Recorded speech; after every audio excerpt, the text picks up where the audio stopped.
Good morning, everyone, and happy Friday. My name is Ray Beret, and I'm the Chief of Staff here at ICMA. Welcome to the second and final day of the Equity Summit.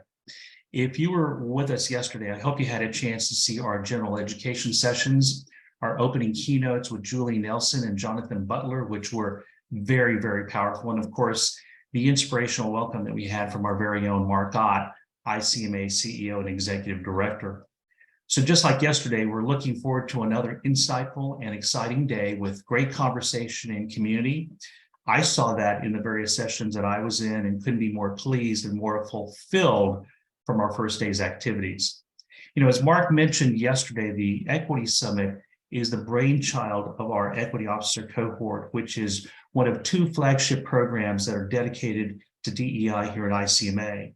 And what we've seen over the 3 years since the inception of this program is that this has become a valuable virtual space for connecting with each other by sharing candid perspectives on what it takes to do this challenging work in your respective communities. Now, it's been our experience with the cohort and the way that they have elevated conversations about advancing equity that in part has led us to our most recent work with the Bill and Melinda Gates Foundation's Economic Mobility and Opportunity Program.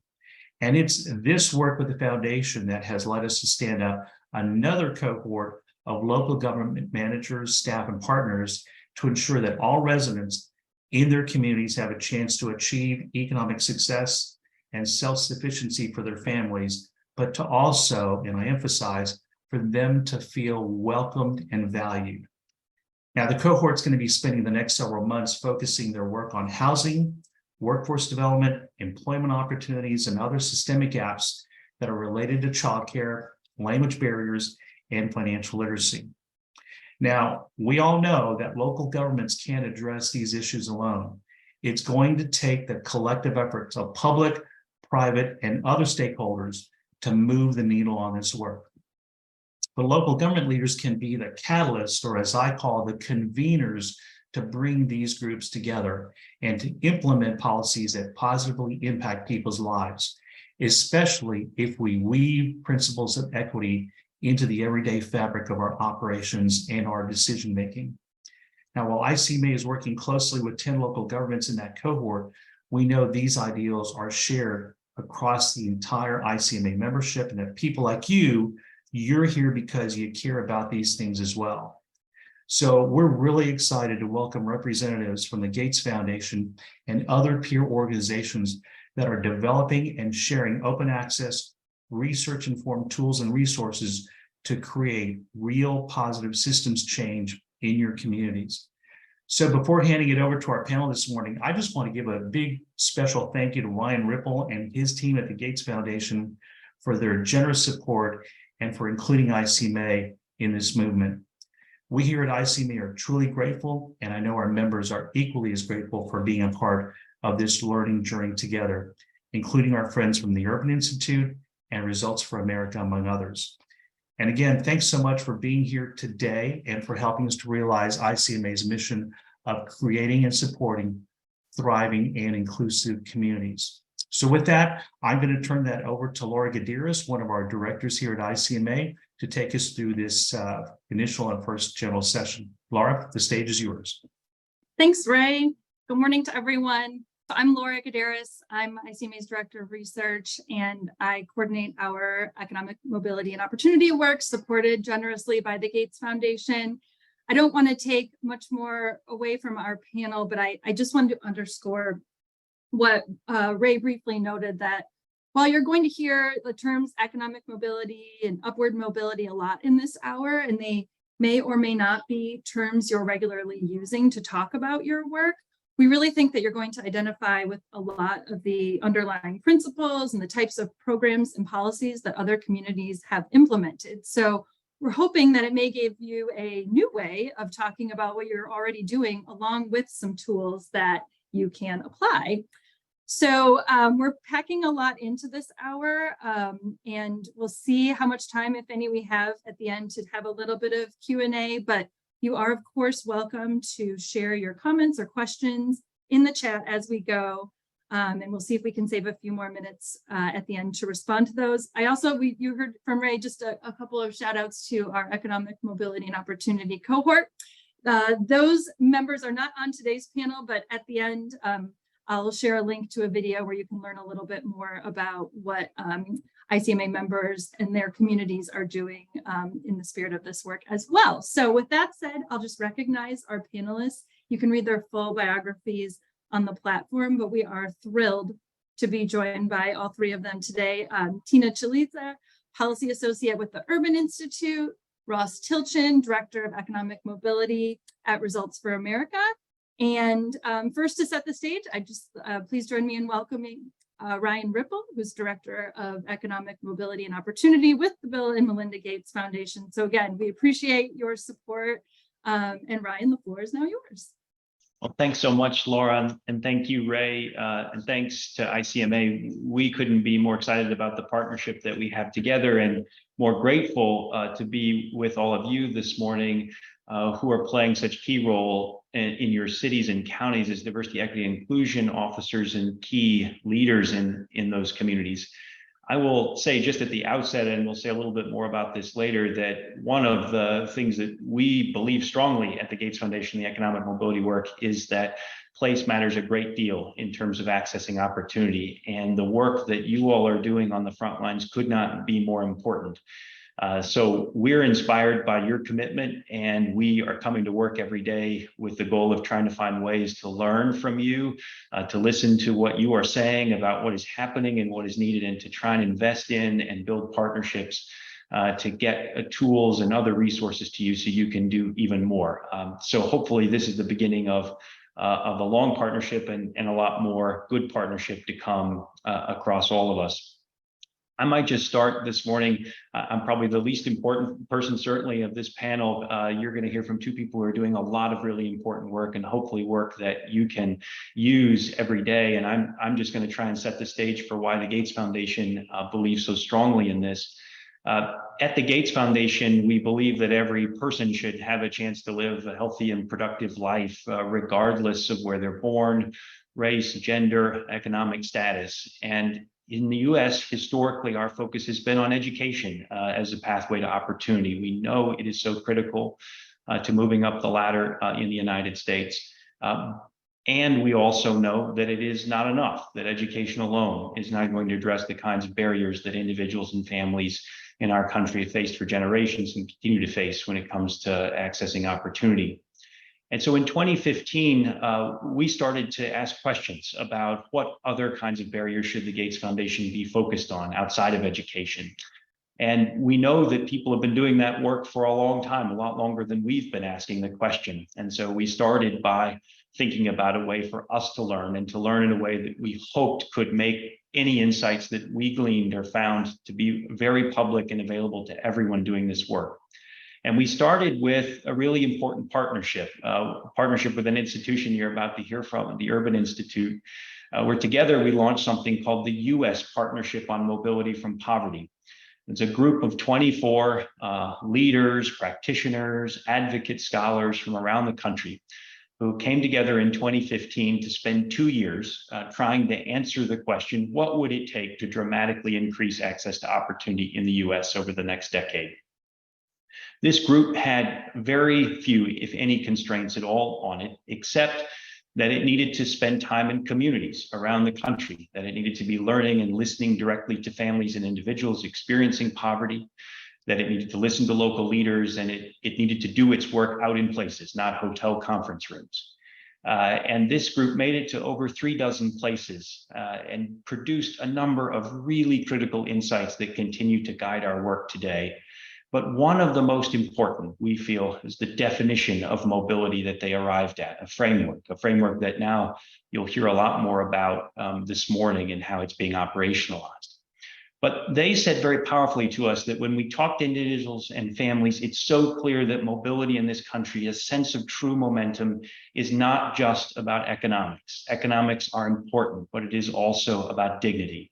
And dignity means for the partnership and for us, power and autonomy over your life, and a sense of belonging in a place where you can be valued and engaged. And so as we do our work, we've taken that multi-part definition of mobility that is about both economics and dignity to be our North Star in building our strategy now to invest in partners in this work across the country. We've also spent a lot of time in setting up the strategy, in investing in really powerful research that some of it involves data, but some of it has just involved listening and learning around the country about the profound impact barriers of racism, sexism continue to play in shaping these pathways and narrowing and eliminating these pathways in many cases. And so that is a part of the grounding for our work, is that we have designed a strategy that is focused now on a population that is below 200% of the federal poverty line, which equates to about $60,000 a year in income for a family of four, but a population that is facing barriers in particular because of racism and sexism in this country. And one of the critical things we're trying to do is invest in tools, insights, partnerships that can help those who are closest to the work of impacting daily life do the best job they can do. And we really believe that those are the people in the jobs that you have in cities and counties across the country. You have the ability to influence systems that are delivering the most basic, most important critical services that families and individuals need, and can shape the structures of places in powerful ways. You can't do it alone. You often don't have all of the resources or tools that you need, and we've heard that from many of you. And so a central part of our strategy is trying to listen and learn from your work and invest in partnerships that can help build some of those tools and provide those resources to ensure you can do as much as possible in your communities. And I'm just so excited this morning to be able to share the panel, introduce the panel who will talk to you about a couple of those tools. And before I turn it over to them, I just want to say also that I think I could speak for them. I certainly will speak for us and say that your feedback on what of these tools works, how well they work, what more you need, where they don't work, is so critical for what we build. We are not seeking to build or make investments from conference rooms at the Gates Foundation. We really must be learning and listening and evolving the work we're doing based on the realities and challenges you are facing and seeing. So I hope you'll think of us as an eager listener and learner and a responsive partner to the work you're doing. We could not be more grateful for the work we get to do with ICMA and for the work that you each are doing every day. So with that, I'm going to turn it, I think, over to Tina from the Urban Institute to share a little bit more about the important work they've been building. Thank you so much, Ryan. Wonderful introduction, super helpful. I'm just going to go ahead and share my slides really quickly. Let me know if we run into any issues. Okay. Great. Well, hello, everyone. Thank you so much for the introduction again. My name is Tina Schlitze. I'm a policy associate at the Research to Action Lab at the Urban Institute. And I'm excited to share with you all today an overview of the Urban Institute's upward mobility framework and the various resources that we've designed in an effort to support local leaders like yourselves as you work to boost upward mobility in your communities and increase equitable outcomes using data, community engagement, cross-sector partnership, and policy and program analysis. So in the past, mobility from poverty has too often been viewed only as a matter of individual ability and hard work. But in recent decades, more and more research started to show that today's reality doesn't necessarily align with our traditional understanding of what the American dream is, where each child truly has the opportunity to be upwardly mobile and have better outcomes than their parents did. For children born in the 70s, 80s, and 90s, research started showing that it was no longer true that they would do better than their parents. People experiencing poverty face a web of obstacles that often undermine their best efforts. Racial prejudice, discrimination, segregation have created persistent and systemic barriers to upward mobility for people of color, especially in the US. And public policies and institutional practices have created and sustained pretty profound inequities and injustices. So while it can take decades to measure generational mobility trends, research does show that a range of important factors can influence mobility in the short and medium term, and that local leaders can create and bolster the conditions that boost upward mobility and do narrow racial inequities for children and adults. But to build public will and achieve meaningful progress, communities need actionable metrics that they can use to assess their current conditions and then monitor their progress on these goals. So our framework for boosting upward mobility and advancing equity is hoping to provide local leaders those metrics and various tools to support their local planning to this effort. So this upward mobility framework builds on this previous effort, the U.S. Partnership on Mobility from Poverty that Ryan mentioned in his introduction. It was led by the Bill and Melinda Gates Foundation and the Urban Institute, and it was asking this question: what would it take to dramatically and sustainably increase mobility from poverty? And the aim of the partnership was to gather research and evidence and coalesce around a shared answer to that question. And so, as Ryan emphasized earlier, the key finding of this group was that mobility is about more than just economic success. True upward mobility requires that people have power and autonomy and a sense of being valued in their community. This broader conception of mobility, which we refer to as the three-part definition of mobility, it drives our work. So the three parts that define upward mobility are economic success, so when a person has adequate income and assets to support their and their family's material well-being. Power and autonomy, when a person has the ability to have control over their life, to make choices, and to influence larger policies and actions that are affecting their future. And then lastly, being valued in their community. So when a person feels the respect, dignity, and sense of belonging that comes from contributing to and being appreciated by the people in their community. But so how did we get from this three-part definition of upward mobility to this suite of mobility metrics data within a framework? Well, first, we recognize that substantially increasing all three dimensions of upward mobility is going to require pretty long-term commitments. For communities to become launch pads for that sort of work, they need intermediate-term measures for conditions that they can realistically influence. And our charge became, providing a comprehensive, but nevertheless concise as much as possible, set of metrics that local leaders can use to plan their strategies and monitor their progress. So to that end, you might ask, how was the framework developed? In 2019, we did partner with a cross-disciplinary working group of scholars who systematically then reviewed factors that were influencing mobility from poverty, and then reached a broad consensus on a framework of predictors that firstly are supported by strong evidence in the research across the board, and secondly, can realistically be influenced by local and state policies at the same time. So now I'll walk through each component of the upward mobility framework I've been mentioning and the suite of mobility metrics to help you understand what they mean and how they all flow together. So here's a visual of the framework. You'll see at the top there, it says upward mobility from poverty, because that is, of course, our primary and driving goal. Every part of the framework below that is a structural support for this goal. So let's get into each of those structures. We'll start with the interconnected three-part definition right there that I just showed you: economic success, power and autonomy, and dignity and belonging. They holistically represent upward mobility. Then, supporting mobility from poverty are 5 essential pillars underneath these colorful little icons that you can see. The first pillar is called opportunity-rich and inclusive neighborhoods, because neighborhoods play a central role in supporting family stability and well-being, and their access to social and economic opportunities, and realistically, their children's chances to thrive and succeed. The next is high-quality education, because as we all know, from preschool through post-secondary, education does provide a crucial avenue for economic and social mobility. The third is rewarding work, because jobs and wages constitute the primary source of income and economic security for most people in the US today. The gray pillar is healthy environment and access to good health care. Good and stable health helps all people of all ages surmount any challenges they may be facing in life, helps them excel in school and in their jobs, and it also just generally ensures family well-being and their capacity to participate within their communities as well.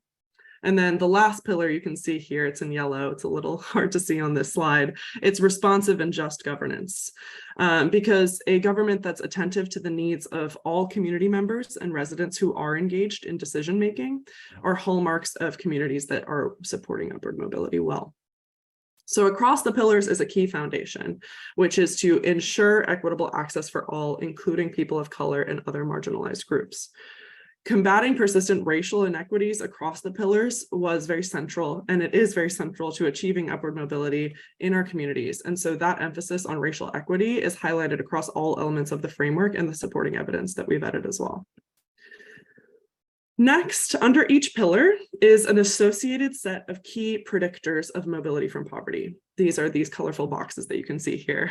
These evidence-based predictors are strongly associated with the likelihood that a community can create conditions that are boosting economic and social mobility for its residents while also narrowing racial and ethnic inequalities. So the predictors were chosen by the working group after a pretty thorough review of the academic research around factors that are strongly influential to mobility for poverty. Oops, sorry. Those 24 predictors cover diverse aspects of community. They cover all stages of the life cycle, and they can all be influenced by state and local policy.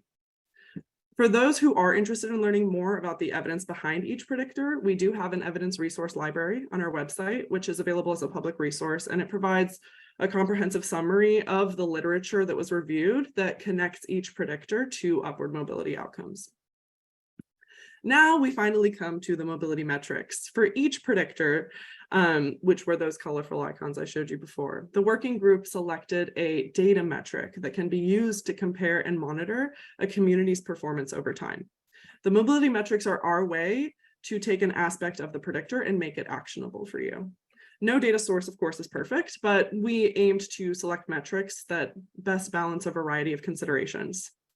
So several metrics could reasonably represent the predictors in our framework, but we were charged with choosing a concise number. So we developed 7 criteria that we wanted each of our metrics to meet. The first is that the data source would be valid, meaning that it is well established or accepted in research and policy, and it's also an accurate measure of what the predictor represents. Then that it would be widely available, meaning that it draws upon existing and accessible public data for communities nationwide. Thirdly, that it would be repeated at regular intervals so that it's routinely measured to allow for effective monitoring and to signal the potential effects of policy interventions in the medium term as much as possible. We also wanted them to be geographically mindful, meaning that each metric is available at the city or county level and is going to be less sensitive to resident turnover. We wanted them to be consistent across time and geography, so we want it to be ensuring meaningful tracking and a clear comparison within and across localities. And then the last 2, we wanted them to be structurally relevant. That means we wanted it to help identify a systemic condition rather than individual level outcomes as much as possible. And then they had to be structurally equitable and inclusive of important subgroups. So that just means that the metric helps identify structural equity in the community. It acknowledges that people experience poverty and upward mobility differently. And we ask of the metric, can this be disaggregated by race or ethnicity or by other characteristics that can distinguish groups of privilege from those of disadvantage? There we go. The metrics can serve as a tool to compare your values to peer communities, highlight potential structural barriers that might contribute to racial inequalities, prioritize areas of action that can have the greatest local impact, highlight interconnections among predictors from various policy areas to engage the right partners and create the right cross-sector collaborations. It can be used to set targets for improving conditions over time and then for monitoring your progress on those conditions as well. So now you might be wondering, how do I access the mobility metrics for my jurisdiction? They are publicly available at the web address on the screen, or you can scan the QR code and it will take you to the same data landing page as that link. And our suite of mobility metrics has 26 metrics overall that represent the 24 predictors that are within the upward mobility framework. And they are organized into what we call data tables that can be accessed at the county or city level. And here is what each of these data tables will look like when you open it up for your city or county. We have mobility metrics data available for all 3,143 counties across the US and for over 480 cities as well. But we use the term city for what it's worth to refer specifically to census places that have a population of 75,000 or greater within its jurisdiction. Unfortunately, for places that have a smaller population than that, many of the data sources that comprise the metrics are not available with enough accuracy. So for those of you in a city with a population smaller than 75K, we suggest looking at a data table for the county that your city is falling within. And the data tables can be viewed online. They can be shared with other people via a link. They can also be downloaded and printed for your purposes as needed. To show you what the numbers in these tables look like, when you scroll down to the predictors in the table, in our example here, we've scrolled down to digital access, which is a key predictor under the high quality education pillar in the framework. For digital access, you'll see that the metric description right underneath the share of people is the share of people in households with broadband access in the home. You can also see 3 tabs at the top of each data table. And the tables default to the first tab, which is summary. This view is meant to give you quick access to your metric values for the most recent year that is available. But each metric also has a data quality index there in the table, which will either read as strong, marginal, or weak. And that's designed to offer you a sense of the reliability of the values that are presented. And then in smaller print at the bottom, you'll see the data source is offered to you. So you know the year of the data and the sources that we use to calculate this metric. The detail tab also offers table notes for anyone who's a little more data savvy or wants to dig in further. It gives more information on how to understand the metric. It also adds more rows of data based on the confidence intervals if we have them for that metric. Now, when you click more data, which is the third tab, this is where we offer subgroup information wherever possible. In most cases, this is going to be a disaggregation by race and ethnicity, but we did work to maximize subgroup level data across all the metrics in order to encourage an interrogation of the structures and specific communities and subpopulations that may be being affected by each component of the framework, and to more equitably target any supports or interventions that you may be tracking with these metrics.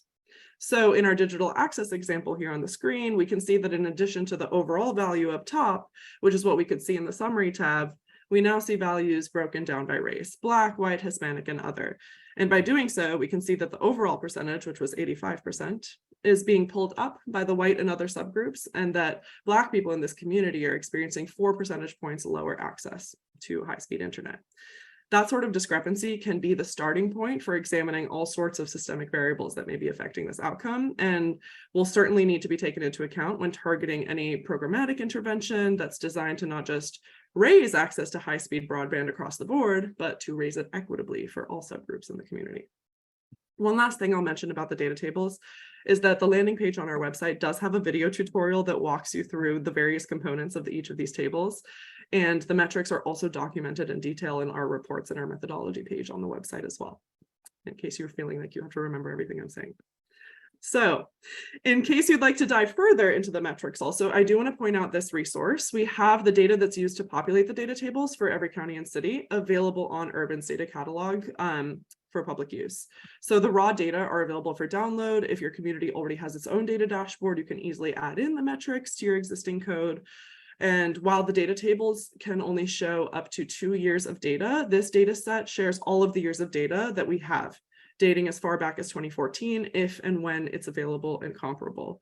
So most of our metrics actually do have more years of data in those CSV files, and they're worth checking out if that would be a value add to you. Now I'll mention that in 2020, as part of our process to test the utility of the framework and the mobility metrics for local decision makers, we did partner with a set of 8 county governments, which was called our Upward Mobility Cohort, to assess how the metrics could inform a process to develop cross-sector mobility action plans and lay out local short and medium-term strategies for improving mobility and equity in those communities. And this partnership recognized that the metrics themselves are a crucial starting point, but that the deep work of creating local strategies to boost mobility and equity take a lot more than data. Successful changes require coalition building with cross-sector partners, deep and meaningful community engagement, and adding a lot of local data and knowledge to provide a full and nuanced understanding of conditions in a community.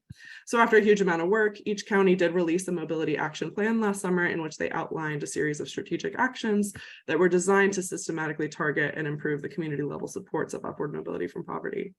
And our partnership with these communities helped refine the upward mobility framework and also led to the creation of this planning guide to help local leaders undertake similar mobility action planning processes in their own communities if they wish to do so.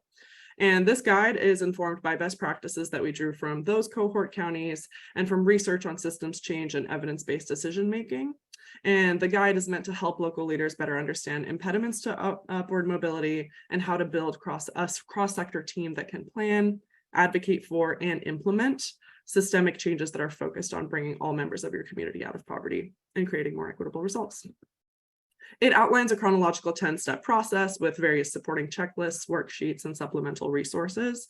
And it was designed to be a pretty comprehensive resource for any local government or organizational advocate who wants to take on the task of improving upward mobility in their community. I'm also excited to announce that we are about to release an RFP for our 2023 to 2024 Mobility Action Network. And through this opportunity, we want to engage 20 to 30 teams, probably comprised of a local government entity and their non-governmental partners, to receive 12 months of technical assistance from Urban with the goal of supporting your local goals to boost upward mobility and advance equity. So feel free to, sign up for more updates or apply at the link that's on the screen. And finally, I'd like to point out some other resources at Urban that do support the efforts of our project, and they contribute to equity-focused initiatives that are based in data and evidence. The first is the Elevate Data for Equity project, which has compiled resources that foundations and other local groups can consult to learn about how to assess and improve their data skills and their practices. So the list includes tools and guides organized by different levels of community data capacity. So whether that be individual, organizational, or collective. Then we also have what's called the Do No Harm project at Urban, and this consists of several guides for how researchers and analysts can approach their work through a lens of diversity, equity, and inclusion. And the guides aim to encourage thoughtfulness in how analysts work with and present their data, rather than explicitly prescribing what to do and what not to do. And then lastly, I'll mention that our team at Urban is currently developing a more interactive dashboard for all of the mobility metrics to make them more accessible for the average user, as well as a suite of support tools such as case studies and fact sheets to help translate this wealth of data into further action on the ground as much as possible. So stay tuned for those as well. And with that, thank you very much. And I'll hand it back to Laura and Ross. Thank you so much, Tina. I'll give Ross a moment to bring his visuals up, and I'll start dropping some other links in the chat. But I have placed the link, the Tina slides are in the conference platform, and placed the direct link to the website that she referenced where you can get to most or all of these resources. And pitch that if you are coming to the ICMA annual conference in Austin, we are going to be hosting a free workshop on using some of these. So thank you very much, Tina. It's a lot to cover quickly. We appreciate it. And Ross, if you're ready to go, I won't take any more of your time. Ready to go. Great. Hi, everyone. Great to be here. Laura and the ICMA staff, thank you so much for having me. I gotta say, Tina is a tough act to follow. The resources that Urban has created are just fantastic. So Tina, congratulations to you and your team for all of the great work that you've done. As you'll see, we hope that this resource that we've created at Results for America feels very complementary to the work that Urban has done. The purpose here is to provide you all as leaders in your communities with the tools that you need to help stand up new evidence-based investment in strategies that work to improve economic mobility and equity. Okay, let's jump in. First, a little bit of background on economic mobility in the United States. I think that Ryan and Tina covered what I'm about to cover pretty well, so I'll go quickly through these slides. But what can we say about the state of economic mobility in our country? So the first is that the prospects of economic mobility for children born to low-income families has declined very, very significantly over the past 70 years. So as you can see in this chart, in the immediate post-war period, a child was almost guaranteed to grow up and earn more than their parents did. Now it's essentially a coin flip, and it's been stagnant for about 30 years at this point. I'm so sorry. One of the findings that we find most interesting and motivating at Results for America, and Ryan also referenced this in his remarks, is that economic mobility varies very significantly across region. So if you're a child born to a low-income family in a place like Charlotte, North Carolina, you only have a 4.4% chance of growing up to become high income. This is really different than the landscape for a child born to a low-income family in a place like San Jose. So what does this tell us? What should we make of these numbers? The first thing is that local decisions really matter. You know this as local leaders, but the choices that you make can really influence opportunity and mobility for your residents. I hope that I'm coming here with good news, and hopefully this isn't tremendous news to you, but there are a lot of strategies that are out there that have been rigorously evaluated and proven to work to improve outcomes related to economic mobility. And the other piece of this, and particularly relevant to the topics of the conversations you've been having over the past 2 days, is that if you are able to improve outcomes related to economic mobility for populations that have previously been marginalized, you are setting yourself on the path to greater equity. So by investing in evidence-based strategies, targeting those strategies appropriately, designing them with community in mind, you can be advancing equity in your communities. So the question becomes, how do you find the strategies that have good evidence? And then once you've found them, how do you actually implement those in your communities? For these questions, we at Results for America have created the Economic Mobility Catalog. So this is a resource that is designed with local leaders like you directly in mind. This is our effort to put ourselves in your shoes and create a resource that is going to answer all of the specific questions that you might have about a strategy and how you might implement that strategy in your community.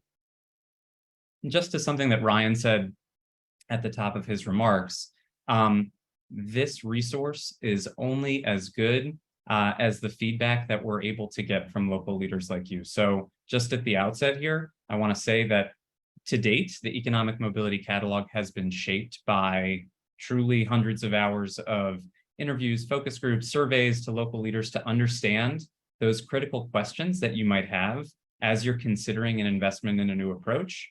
And then we've tried to incorporate those answers into this resource. But if you see something that feels wrong, if there are additional questions that you want answered as we're walking through some of the content of this, please reach out. We really do want to keep this as dynamic as possible and as a resource that you see as essentially an off-the-shelf solution to address the questions that you might have about a particular strategy and its applicability in your community. Anyway, about the resource. This is a very wide-ranging resource. We have tried to make it as easy to navigate and use as possible. Like I said before, the content here is written with local leaders just like you directly in mind. And the content, unlike maybe more academic clearinghouses or certainly like academic publications, the content is focused on facilitating implementation. So what do I need to know, or what do you need to know as a local leader in order to really get this done? That is the question that motivates all of the content that's in this resource. So what's in this thing? It contains over 200 briefs on evidence-based strategies and practices. It includes 50 pretty deep case studies on that tell the story of how specific jurisdictions have been able to implement strategies that have good evidence, trying to tell you that civic story of what really needed to happen, who needed to be convinced, how were stakeholders engaged, how were community members engaged on the path to this successful implementation. And then we have a growing set of sort of self-guided, what we call solution sprint curricula, which provide you with an opportunity with your teams, if you'd like, to essentially go through a step-by-step journey to create a project plan, to create an engagement plan, all centered around a particular strategy that has good evidence. Across the resource, I just want to go through these questions really quick to give you a sense of what's animating my team and I as we're creating content for this resource. Excuse me. These are the questions that we are seeking to answer with this resource. And you should let me know if there are others that you want addressed as well. So within my broad portfolio, what are the strategies that have good evidence? What is the landscape here? Okay, within this particular strategy that is of interest to me, what does the evidence actually say? As I'm engaging stakeholders, as I'm engaging community members, what can I be confident in reporting out as to what has been demonstrated in the most rigorous research in this space? What's it going to cost to implement this strategy? We know that this is a serious consideration and often can be a conversation ender, just given resource constraints in so many communities. So we know that it's really important to be upfront about the cost whenever we can per participant in strategies in the catalog. This question of this fourth one, how do we implement this strategy well, animates a lot of our material. So our case studies are filled with content on what did it really take to implement this effectively, not just stand up an initiative, pat ourselves on the back and say we did a good job, but really to implement this thing with fidelity, to be tracking results, to be seeing that we got the outcomes we were expecting, that sort of thing. You can see the rest here, but again, I strongly encourage you either in the chat or in the Q&A, or just to reach out directly to me after this presentation about the sorts of things that you're most curious about as you're considering a new strategy in your community. Okay, with that, I'm going to switch modes here and move from PowerPoint to website. My Zoom bar, of course, is, whoops, right in the way of my other tab. Here we go. Okay, so here is the catalog. You guys able to see this? Okay, great. So as you can see, we've sort of divided this resource into a few different navigational pathways. So depending on where you sit, depending on what the priorities are of your community at a given time, we've given you the ability to search for interventions by issue area. So early education, K-12, post-secondary education, that sort of thing. Or you can search by economic mobility relevant outcome. So this is our effort to essentially arrange things in more or less a cradle to career framework here, while also incorporating the sorts of community and neighborhood factors, those sorts of things that Tina mentioned, and also focusing on the ways that government in particular can improve racial equity, particularly relevant to this conversation.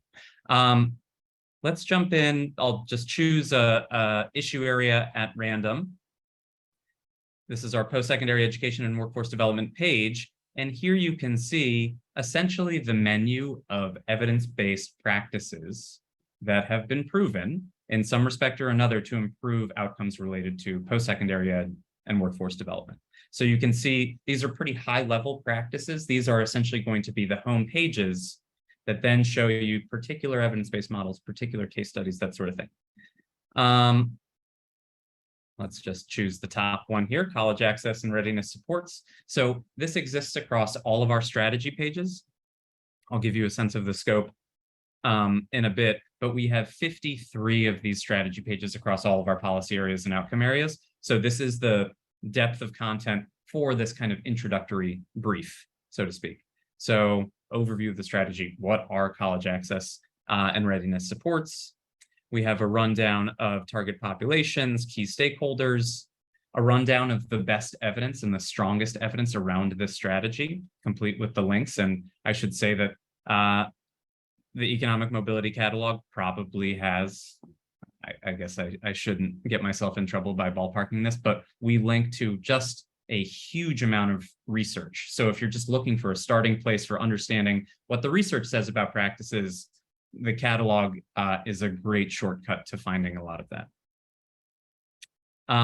In this section, is the strategy right for my community?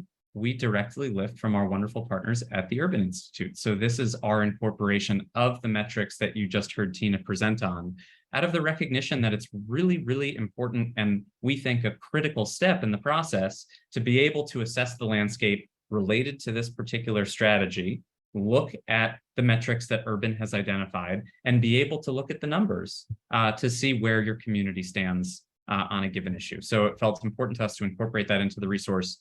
Tina, thanks to you and to your team for your partnership in helping us incorporate this. We then have a section on best practices and implementation. So again, this exists for all 53 strategies across the resource. These are drawn from a tremendous number of interviews with experts, from our case study work, from what the best research on implementation has told us. Finally, well, actually two more things, a set of case studies. So we have 3 case studies here related to college access and readiness supports, and then our set of evidence-based models of college access and readiness support. So these are specific programs, often delivered by a particular nonprofit or sometimes a private sector organization, that have been rigorously evaluated, that have shown good evidence. Just in the interest of time, I won't go into these, but the depth of content on all of these pages is about the same as what we have on all of our strategy pages. So quite a few in the space. There are about, let's see, I think we're at 193 particular intervention models that we highlight in the catalog. Let's go into a case study so you can see what this looks like in the resource. So this is a case study of the CUNY ASAP program. This is a fabulous program that was piloted at the City University of New York system here, but has been replicated in a number of places across the country. Relatively recent evaluation on its successful implementation in community colleges in several places in Ohio. So again, this is a telling of the civic story of how leaders in New York, particularly in the Bronx and across the CUNY system, were able to stand up this really transformational way of essentially doing community college. So we, of course, highlight our results and accomplishments up top, provide you with an executive summary, an overview of what the challenge was that New York and the Bronx were facing, how CUNY ASAP was the right solution to this challenge, what factors drove success, so sort of those X factors that we know are of particular interest, the major obstacles to a successful implementation. We provide sort of a set of key milestones here. So to give you a sense both of implementation timeline and really those essential events that led to this successful implementation, often includes the navigation of particularly challenging twists and turns. And then more of a thematic breakdown of how things were implemented. So how did leaders come together to confront this? Who really led the charge? Where did that convening energy come from? How did folks agree that this was an issue that really needed to be prioritized? What did that strategy design process look like? How was the approach funded? How was the plan implemented? So what were those key activities leading up to and following launch? And then, of course, how is the approach measured and refined? I'm going to stop sharing this. There are a few other things that I could show you, but in the interest of time, I want to just talk you through a few case studies that may be of particular interest to this group. So let me see if I can successfully, whoops, I stopped sharing altogether. Apologies. Technical difficulties. Okay, here we go.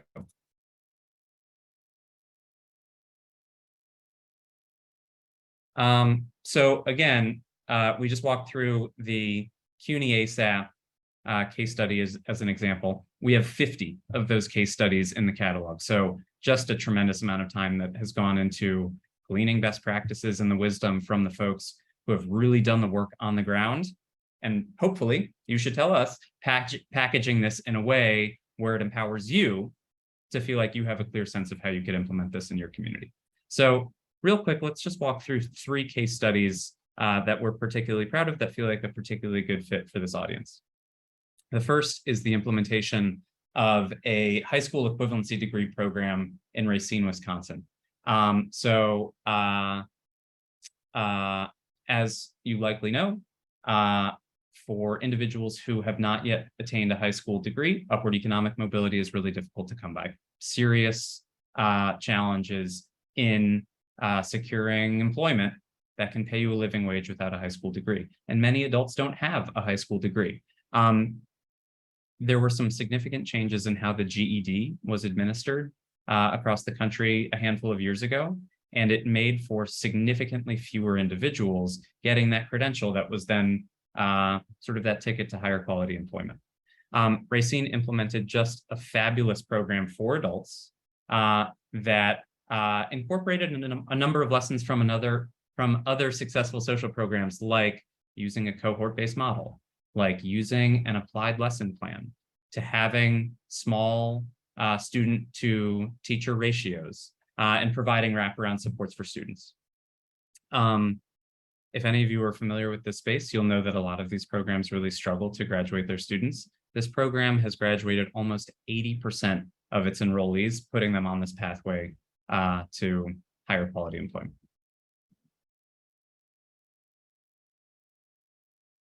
Next, let's talk about Washington, D.C. Washington, D.C. is making historic investments in a public space that is intended to bridge two communities that are separated by a river, the Anacostia River, if any of you are familiar with the area, and the areas east of the river have for a very long time seen very significant disinvestment. This park is an attempt to physically link these two communities, but as we all know, all too often, when investment comes in and community members are not consulted, and there's no consideration for the folks who have lived in that neighborhood for a long time, that often ends up in gentrification and displacement. The Bridge Park in Washington, D.C. has engaged in, I think, an unprecedented degree of community engagement and community empowerment in direct partnership with the creation of this park. And in engaging community members to not only shape the park, but to shape initiatives around the park, there have been an incredible number of sort of spin-off initiatives that have gone directly to empowering residents in those communities. So that has included a very significant guaranteed income program, major investments in initiatives to help low-income individuals and families buy homes, workforce development training, sort of community empowerment training to better enable residents to make their voices heard. It's really a historic effort. I think that it's serving as a model for, as you're thinking about community development, how do you take into consideration the interests and the potential benefits for residents who have lived in those areas for a long time before they were receiving that investment? And finally, and sorry, Laura, I'm looking at the clock.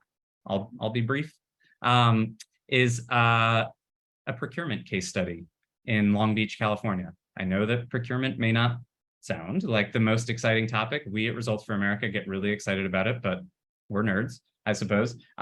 Procurement, as many of you probably know, is a really, really important lever that government can pull to improve equity. So in thinking about the types of businesses that are receiving government contracts, the relationships that may or may not exist to communities of color, to marginalized communities across the city or the region. This is a really important way that government can directly be improving small business community, particularly small businesses owned by people of color or women or immigrants, what have you. And Long Beach has done an incredible job at creating a much, much stronger, essentially community engagement apparatus to bring folks into the fold, to better understand the program, to streamlining their procurement processes so they're not so burdensome, and bringing more and more businesses that are owned by a much wider range of their residents into the fold.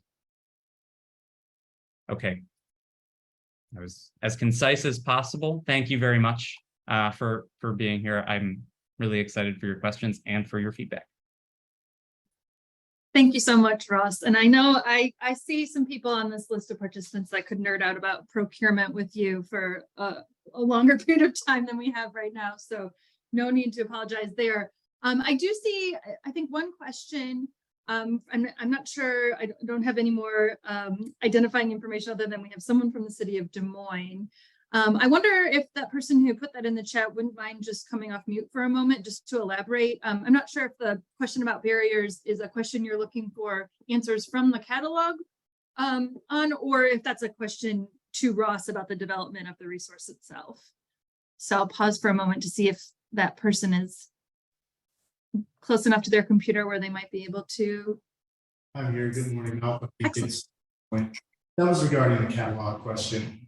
Speaker had asked for additional questions if we had any, and we had to list stuff. And I was thinking, what barriers should we expect to face as we go about developing what you described in your presentation? I don't know if you have questions you could put up. I think it might make more sense if we were looking at. No, it's great feedback, and we are really motivated when we're going into those case studies and talking to the leaders that implemented these strategies, really trying to dig into what were the hardest things, because we know that that is often the single topic of greatest interest to other leaders across the country. How did you navigate that hard stuff? What were the unexpected speed bumps that you hit along the way? To be able to flag that for others before they go off and attempt their own implementation effort, we know is super valuable. So thank you for the feedback. And yes, I see this comment from Sandra that yes, it was a lot of information packed into a short period of time. We anticipated that's how it would feel. So that's again, of course, why we're trying to make sure you have different ways to access more of this information, you know, obviously following up with our speakers and their teams directly. But more to your question, I wonder if both of you or either of you would be willing to speak to how communities can get started in this work, whether there are grants available for getting started. Any thoughts about kind of jumping in points? One thing I'll say, to give you just a moment, is I really appreciate, as we're newer to this kind of family of organizations supported by the Gates Foundation, is I appreciate the kind of continuum that things have been, you know, developed on. So, and that there are a lot of different kind of entry points. And even if you end up kind of jumping in more with some of the places you showed, Ross, with the catalog, and then you kind of go back. I mean, we walked through that with our cohort too, of, okay, we think we're here, but now we want to go back and maybe do some catch up. So anyway, I'll maybe go to Ross first and then Tina, if you have any responses to Sandra's question about getting started. Getting started, yes. I think that the most important thing in getting started,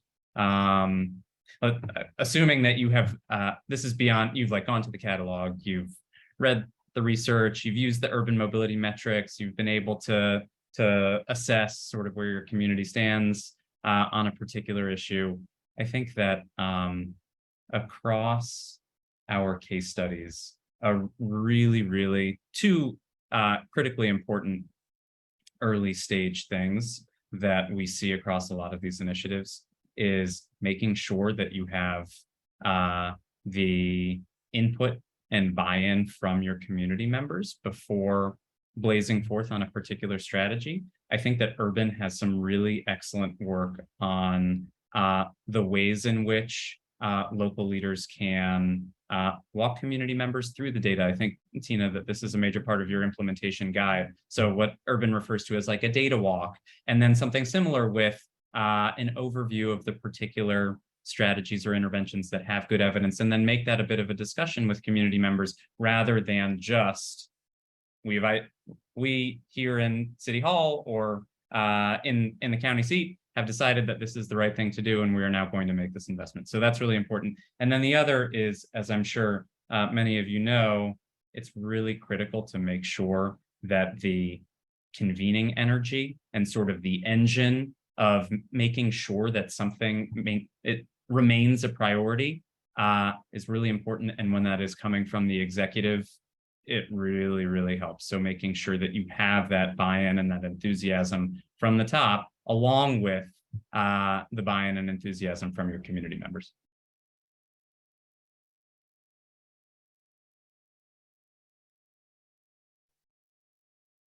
Tina, would you like to add to that? I think Okay. Ross covered it perfectly. The one thing I will mention is definitely check out the planning guide. If it could potentially be a very useful resource to you. It was designed inherently, hopefully, to be extremely accessible to someone truly starting from scratch with this sort of planning process, and even potentially without funding to support their work. And it should be pretty explicit about certain other avenues that you can turn to, and also sign up for updates from Urban, from our team, because we may potentially have opportunities for you coming down the pike. Excellent.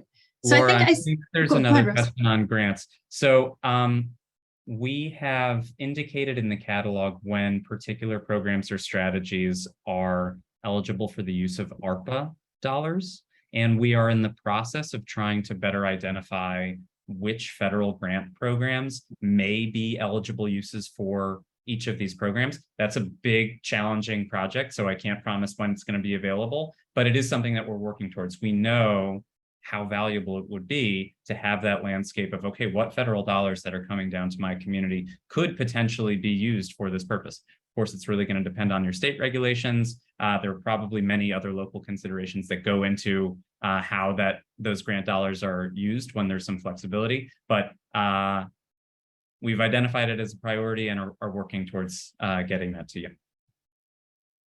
Thank you. So I'll just, Ross and Tina, we know we're heading to the end of our official time here, and there is a bit of a break scheduled. I think there's a couple of like real specific questions that maybe if you two have a moment to hang out and would be willing to respond to those in the chat, that would be very much appreciated. Before we break, I mentioned I would plug a video about the communities that are participating in ICMA's Economic Mobility and Opportunity Cohort, which is kind of a pilot program. So I'm going to drop this link in here. One thing I want to say about this is, a lot of these communities came in with not a whole lot of, dedicated experience or I guess capacity, formally associated with economic mobility, not that their staff aren't all very talented and experienced people, but a lot of what we've been doing as this group has gotten started with their work is just appreciating that there's a lot of just kind of getting your mind around the problem or the circumstances. So they're doing a lot of assessment work and data gathering, whether it's using resources like mobility metrics that are available, but also complementing that with on the ground, lived experience perspective. So not to, skip that as an important step. And I know the planning guide, Urban's planning guide goes into that in a lot of detail. So I